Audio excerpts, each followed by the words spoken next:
maka nanti teman-teman kita akan mendapatkan surat perintah melaksanakan tugas dari dinas pendidikan masing-masing. Nah, teman-teman, bagi teman-teman yang kemarin bertanya dan masih ragu terkait tentang jenjang karir P3K.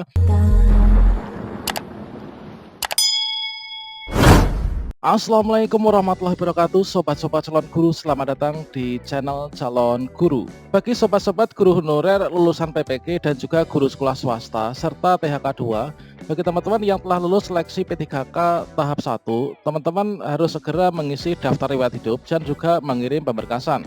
Untuk teman-teman yang lolos seleksi P3K guru tahap 2, nanti pantau saja informasi di akun masing-masing. Jika sudah ada link untuk mengisi DRH, maka segera saja dilakukan.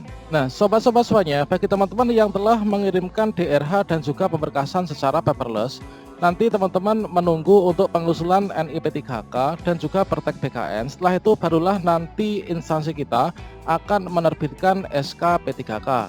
Setelah kita mendapatkan SK P3K seperti ini, yang tertera identitas kita, kemudian penempatan kita di mana, tentunya sesuai dengan instansi yang kita pilih dan kita lamar ya, ketika melakukan pemilihan formasi, maka nanti teman-teman kita akan mendapatkan surat perintah melaksanakan tugas dari dinas pendidikan masing-masing. Nah, teman-teman, bagi teman-teman yang kemarin bertanya dan masih ragu terkait tentang jenjang karir P3K, apakah P3K bisa naik pangkat, apakah P3K bisa jadi kepala sekolah, bisa jadi pengawas. Nah, pada video ini kita akan berbagi kabar gembira, yaitu baru saja Kemdikbud menyampaikan kabar gembira terkait tentang jenjang karir P3K guru. Bagaimanakah informasinya, bagaimanakah dasar hukumnya, silakan simak video ini sampai selesai. Namun sebelum kita lanjutkan, perlu saya ingatkan bagi teman-teman yang mungkin baru pertama kali menemukan channel ini, silahkan klik tombol subscribe-nya dan aktifkan notifikasi loncengnya.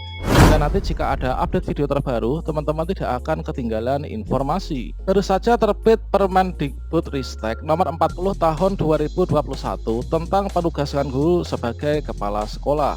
Kita kutip dari cpnn.com, kabar gembira buat P3K guru, jenjang karirnya istimewa. Dikutip dari cpnn.com Jakarta, kabar gembira bagi seluruh pegawai pemerintah dengan perjanjian kerja P3K guru. Pasalnya, Mendikbudristek Nadiem Makarim menerbitkan Permendikbud nomor 40 tahun 2021 tentang penugasan guru sebagai kepala sekolah. Permendikbudristek yang ditetapkan pada 17 Desember 2021 dan diundangkan pada 27 Desember 2021, salah satu intinya adalah mengatur jabatan kepala sekolah yang bisa diisi oleh guru P3K. Terbitnya Permendikbudristek tersebut mendapat sambutan gembira dari P3K guru. Alhamdulillah sekarang P3K tidak lagi dianggap kelas 2, kata Rikrik Gunawan, Sekretaris Forum P3K Kabupaten Garut kepada JPNN.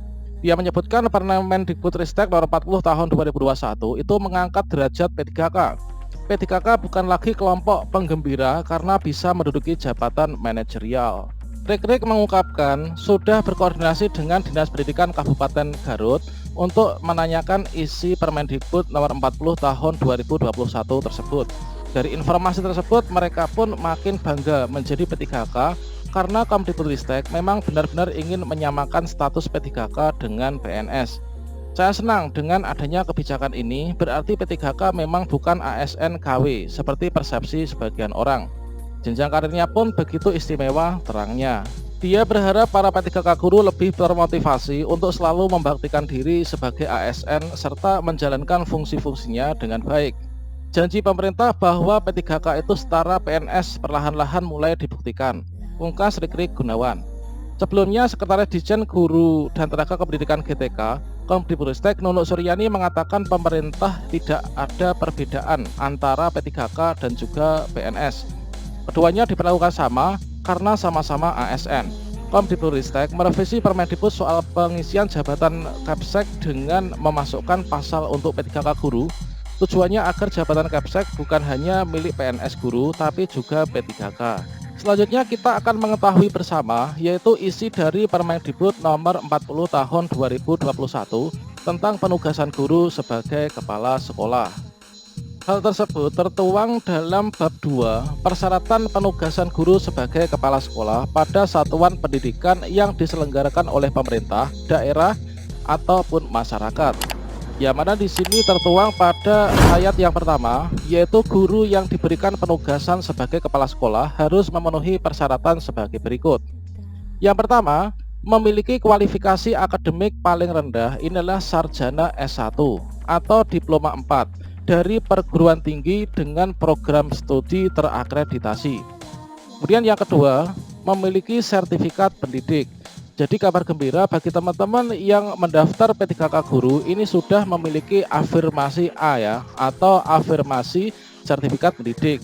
Dan bagi teman-teman yang telah lulus seleksi P3K Guru 2021 baik di tahap 1, tahap 2, tahap 3 ataupun lulus P3K di tahun 2019 yang belum memiliki sertifikat pendidik, maka teman-teman pantau saja informasi di akun SIM PKB masing-masing, maka nanti akan ada undangan untuk ikut pretest PPG dalam jabatan. Jika teman-teman lolos seleksi akademik, maka nanti akan mengikuti PPG dalam jabatan ya, insya Allah nanti di tahun 2022. Selanjutnya, untuk persyaratan yang ketiga, memiliki sertifikat guru penggerak. Nah ini teman-teman, untuk sertifikat guru penggerak saat ini sedang berlangsung ya untuk pendidikan program guru penggerak. Nah saat ini sedang dibuka pendaftaran untuk teman-teman guru penggerak angkatan 6. Untuk yang angkatan 5 saat ini timelinenya sedang masuk pada tahapan simulasi mengajar dan juga wawancara. Itu adalah seleksi guru penggerak di tahap 2. Kemudian untuk bagian D, memiliki pangkat paling rendah ini adalah penata muda tingkat 1. Itu adalah golongan ruang 3B. Ini adalah bagi guru yang berstatus PNS. Kemudian untuk yang poin E, memiliki jenjang jabatan paling rendah guru ahli pertama. Inilah bagi guru pemerintah dengan perjanjian kerja. Nah di sini yang menyebutkan bahwa P3K Guru ini bisa menjadi kepala sekolah ini adalah pada poin E ini teman-teman. Yang mana di sini dapat diisi oleh P3K Guru ya, yaitu di sini persyaratannya memiliki jenjang jabatan paling rendah guru ahli pertama bagi guru pegawai pemerintah dengan perjanjian kerja.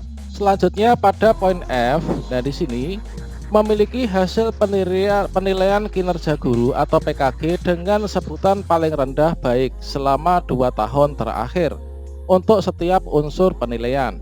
Jadi ini berlaku bagi teman-teman untuk yang baik itu PNS maupun P3K. Nah untuk hasil penilaian kinerja guru atau PKG ini adalah harus baik ya selama 2 tahun terakhir ketika mendaftar menjadi kepala sekolah.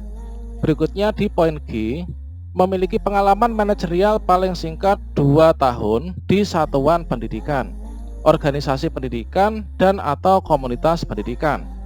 Kemudian di bagian H, sehat jasmani, rohani, dan bebas narkotika, psikotropika, dan zat adiktif lainnya berdasarkan surat keterangan dari rumah sakit pemerintah. Ini adalah untuk persyaratannya sama dengan ketika teman-teman P3K Guru melakukan pemberkasan ya, yaitu meminta surat keterangan sehat jasmani, rohani dari dokter, dan juga surat bebas nafsa. Kemudian untuk yang bagian poin I, di sini tidak pernah dikenai hukuman disiplin sedang atau berat sesuai dengan ketentuan peraturan perundang-undangan. Kemudian yang bagian J, tidak sedang menjadi tersangka, terdakwa, atau tidak pernah menjadi terpidana. Kemudian yang K, berusia paling tinggi 56 tahun pada saat diberi penugasan sebagai kepala sekolah. Jadi itulah teman-teman untuk persyaratan teman-teman menjadi kepala sekolah. Nah ini adalah peluang besar bagi teman-teman yang berjabatan sebagai P3K Guru ya, nanti bisa menjadi kepala sekolah. Nah di sini untuk poin kedua, persyaratan sebagaimana dimaksud untuk ayat 1B, kemudian untuk D dan juga E itu adalah dikecualikan untuk guru yang diberikan penugasan kepala sekolah pada satuan pendidikan diselenggarakan oleh masyarakat atau sekolah swasta teman-teman. Nah demikian informasi ini teman-teman, semoga bermanfaat ya. Wassalamualaikum warahmatullahi wabarakatuh.